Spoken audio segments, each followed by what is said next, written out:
No, I want to listen to him.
Do you agree with the calls to bring impeachment articles against?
Welcome and good evening, everyone. We are here tonight with a mix of emotions in reaction to the terrible violence and insurrection in our nation's capital. We are hurting, and that's what's brought us to our spiritual community.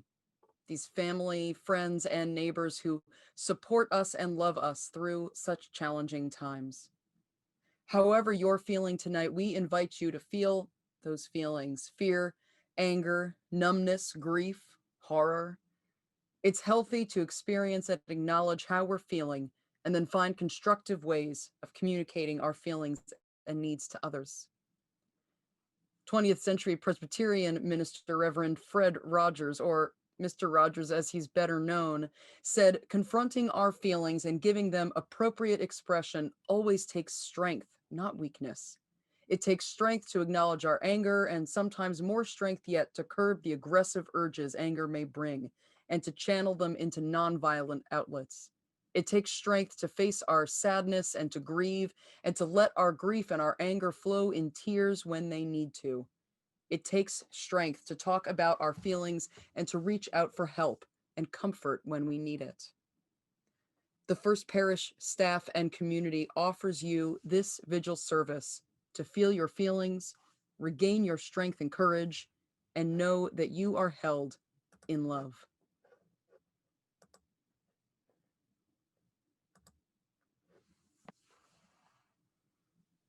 We light our chalice tonight with words from Jan Richardson from a prayer called Blessing in a Time of Violence.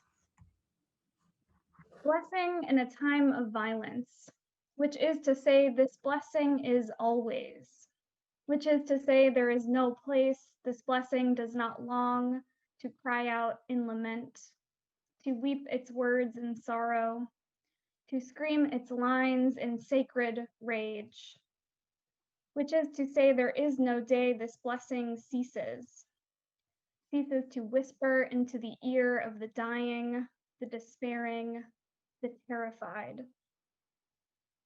Which is to say there is no moment this blessing refuses to sing itself into the heart of the hated and the hateful, the victim and the victimizer, with every last ounce of hope it has. Which is to say there is none that can stop it, none that can halt its course, none that will still its cadence, none that will delay its rising, none that can keep it from springing forth from the mouths of us who hope, from the hands of us who act, from the hearts of us who love, from the feet of us who will not cease our stubborn, aching, marching until this blessing has spoken its final word, until this blessing has breathed its benediction in every place, in every tongue. Peace, peace, peace.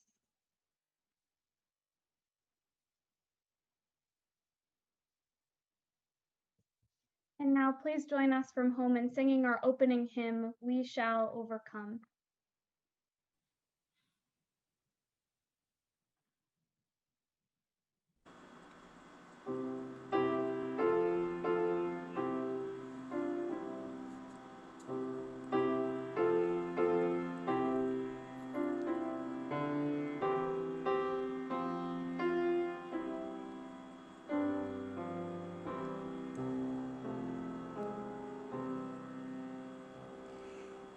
We shall overcome. We shall overcome.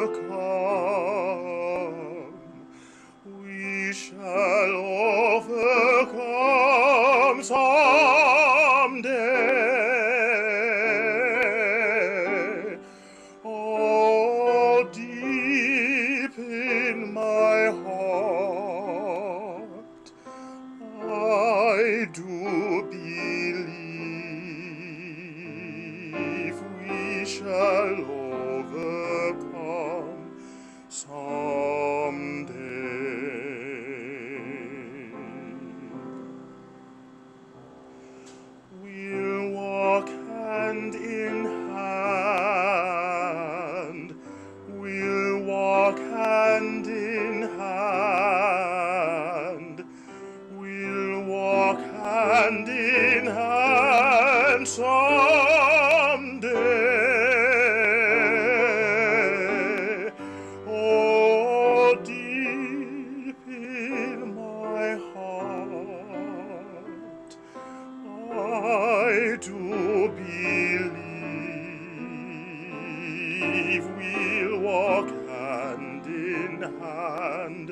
someday.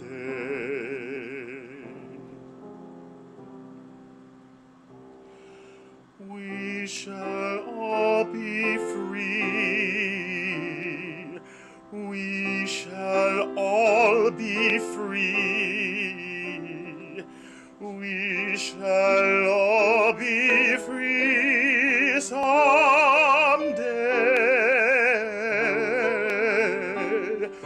Oh, deep in my heart, I do believe we shall all be free someday.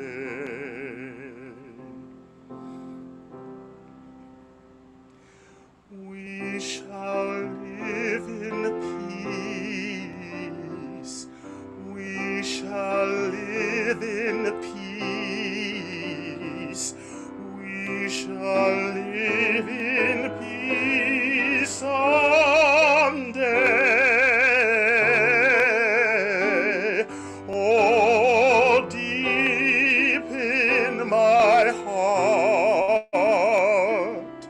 I do believe we shall live in peace someday.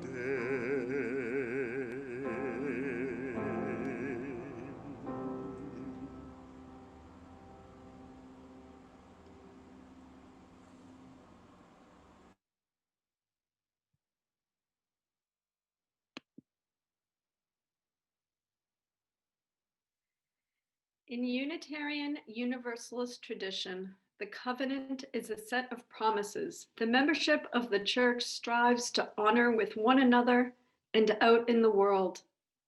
The promises of our covenant are even more important for us to remember and carry out when we are surviving a challenging time.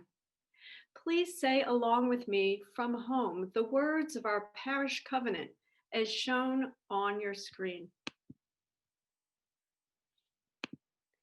We gather as a loving community to encourage and comfort one another. We gather as a diverse community to support each other in our search for spiritual truth. We gather as a service community to live our beliefs through action and care for our world.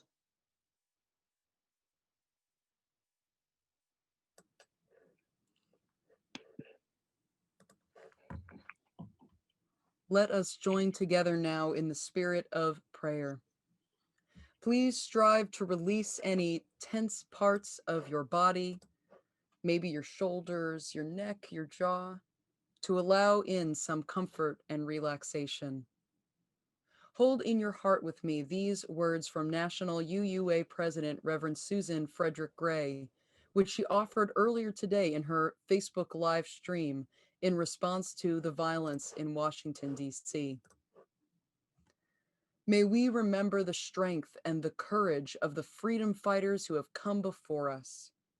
May we feel held in the love that never lets us go, the love that brings us together as human beings. May we be held in all that is life-giving, loving, and courageous in ourselves as human beings. May we remember that we need one another, that we belong to one another, and that we are strong. Even if we are afraid, we are strong. We are loving. That love guides us. And that love calls us not in a passive way, but this love calls us to be bold and courageous, and to keep fighting for the future we all need, fighting for the livelihood, the well-being, the health, the security of all people. May we be the people we are called to be in this moment, to resist this violence, to resist this authoritarianism, to resist this racism, and be stronger and more faithful in our solidarity and in our organizing.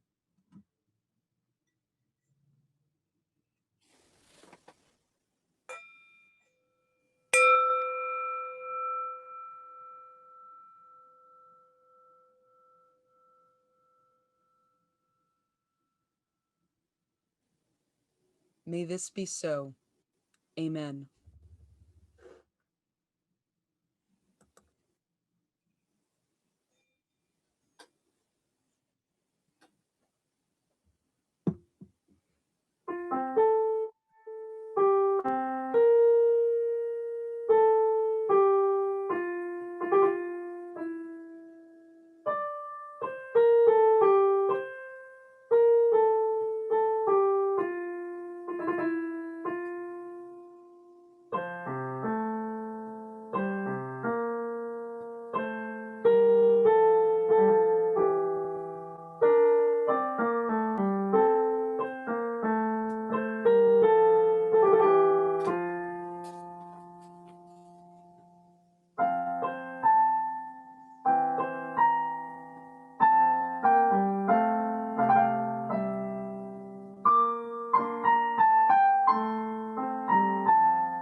Our reading tonight comes from the 20th century Irish poet, William Butler Yeats.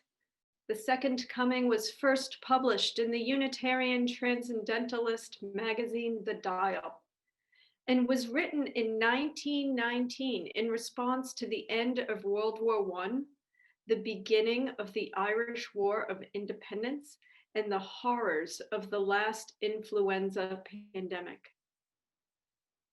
Turning and turning in the widening gyre, the falcon cannot hear the falconer. Things fall apart, the center cannot hold.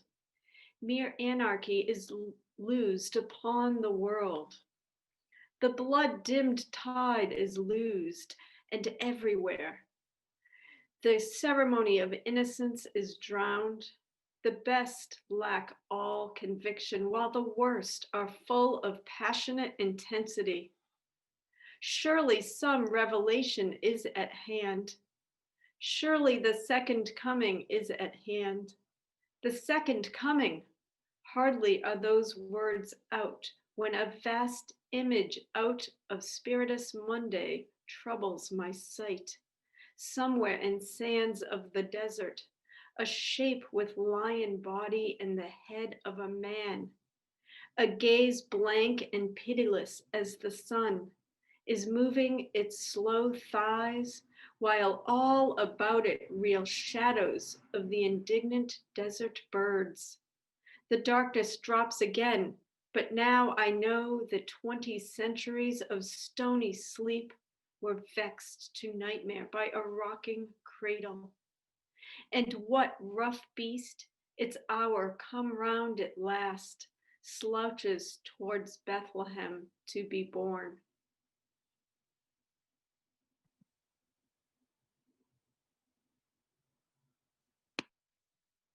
For a message tonight, we're going to share a clip from a sermon preached in mid-October. You could say it was a prophetic sermon by Euro-American UU minister Reverend Kim Crawford Harvey, senior minister at Arlington Street Church in the Back Bay.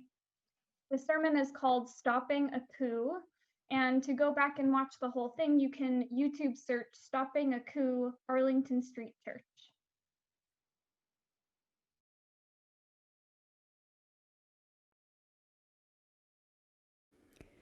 And if the worst happens, in other words, if election tampering and voter suppression devolve into a situation in which the government stops counting votes, declares a winner before all the votes are counted, or allows someone to be in power who didn't win the election, we have to prepare ourselves to call it what it is: a coup. As always, language is very, very powerful. For example, gun-wielding vigilante groups are commonly called militia. They are not militia. They are terrorists. Terrorism is defined in the Code of Federal Regulations as the unlawful use of force and violence against persons or property to intimidate or coerce a government, the civilian population, or any segment thereof in furtherance of political or social objectives. Gun-wielding vigilante groups are terrorists. Just so, we want to call a coup because people know that terrorism and coups are a violation of democratic norms. This is a red line in which the majority of American people continue to believe. Beyond imagining that crossing that red line could really happen here, perhaps the hardest thing is that we cannot afford to wait and watch and hope that someone else figures out what to do next. We can't afford to freeze. That's how coups succeed. Even when only a few people go along with a coup and act as if it's normal, people may reluctantly accept it as inevitable. Essentially, coups are a fight for legitimacy. Whose voice is the voice to trust? The uncertain center has to be convinced that we represent stability and the coup plotters represent hostility to the democratic norms of elections. Daniel Hunter, author of Building a Movement to End the New Jim Crow, writes, "This is very different from mass marches at the Capitol or street protests shutting down intersections. It is not about protest, but about getting people to reassert core values, like showing up at an elected official's office, getting them to agree to honor election results, mass walkouts and strikes, refusing to go to school or work, and shutting down civil society, actions that represent the rule of law and nonviolence."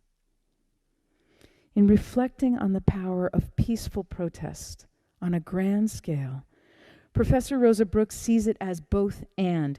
What if you had an Orange Revolution-style mass protest sustained over weeks, she asks? What effects would that have? Every one of the Transition Integrity Project simulations concluded that a show of numbers in the streets may be decisive. If you are in any shape to take to the streets, please plan to go, but do not go alone. It would be good right about now to speak with at least 5 people you trust who would go out and protest with you. Throughout history, over half of attempted coups have failed. Many have been stopped by ordinary people, and most are stopped within a matter of days. Still, the best way to stop a coup is to deter it. Many of us are already doing good work on issues of voting rights, urging voter turnout, and getting people to recommit to democracy. God willing, that will be enough. But it's so important that we not be in denial, that we face our fear with facts, make an if-then plan, and talk to each other about different scenarios. The choice before us today, as always, is to take agency, choose democracy, and keep the faith. Lately, I return again and again to Anglo-American W.H. Auden's poem, September 1, 1939, penned as German troops invaded Poland and began the Second World War. Beloved spiritual companions, for courage, for love, and for a blessing, here are Auden's closing words.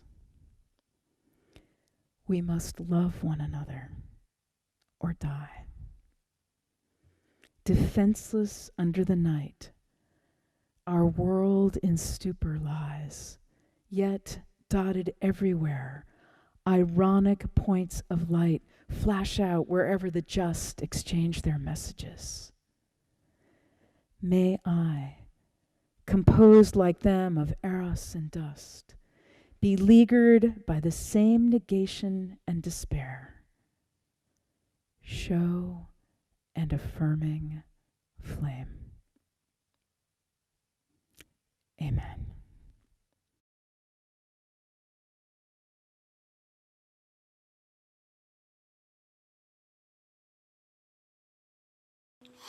Gonna keep on moving forward. Keep on moving forward. Keep on moving forward. Never turning back. Never turning back. We're gonna keep on singing loudly.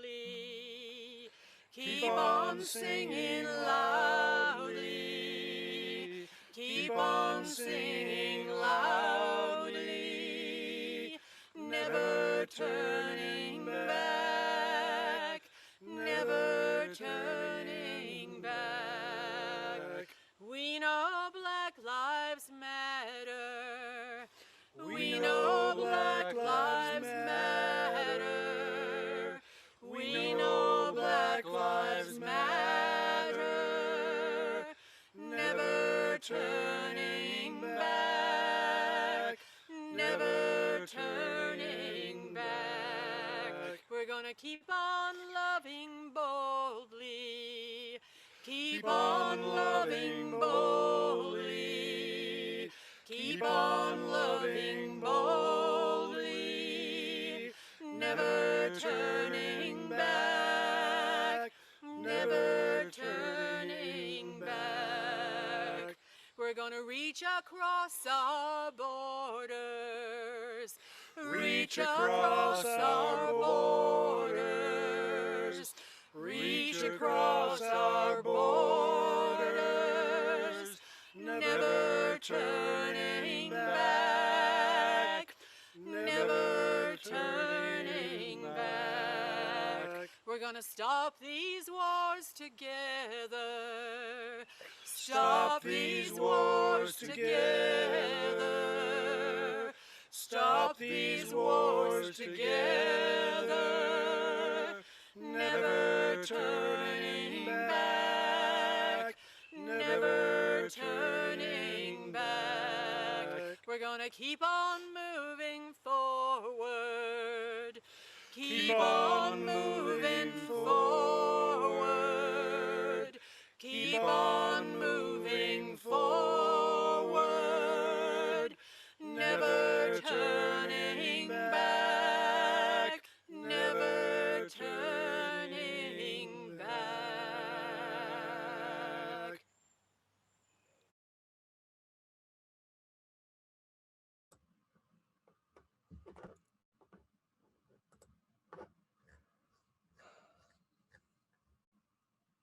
We will keep on moving forward, never turning back, even and especially if the violence today begets more violence.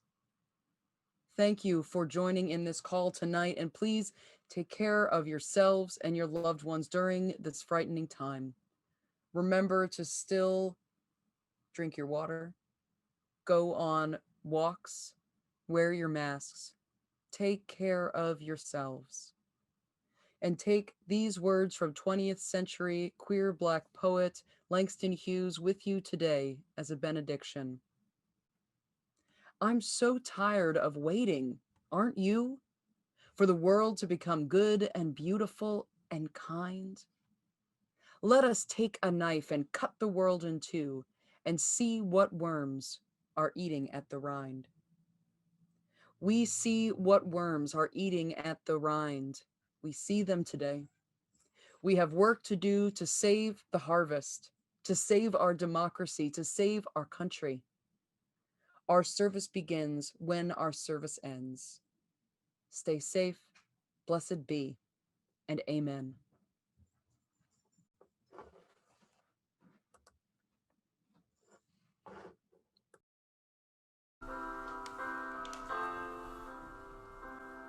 We will not rest till the world is won.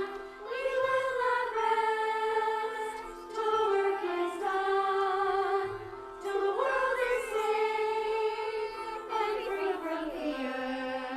We will not rest till peace is here. We will not rest till children cry. We will not rest till the work survive. With every step we rise above.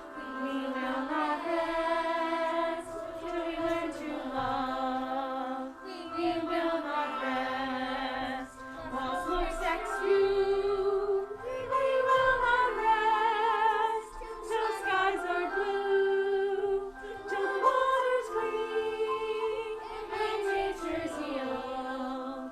We will not rest, we will not heal. We will not rest while haters speak. We will not rest till we live our dream. With every step we mark our gains. We will not rest till justice reigns. We will not rest till mercy flows in every heart. Sincerely knows that in each life there is some good that deeply yearns for brotherhood. We will not rest till the world is won. We will not rest till the work is done. Till the world is safe and free from fear. We will not rest till peace is here.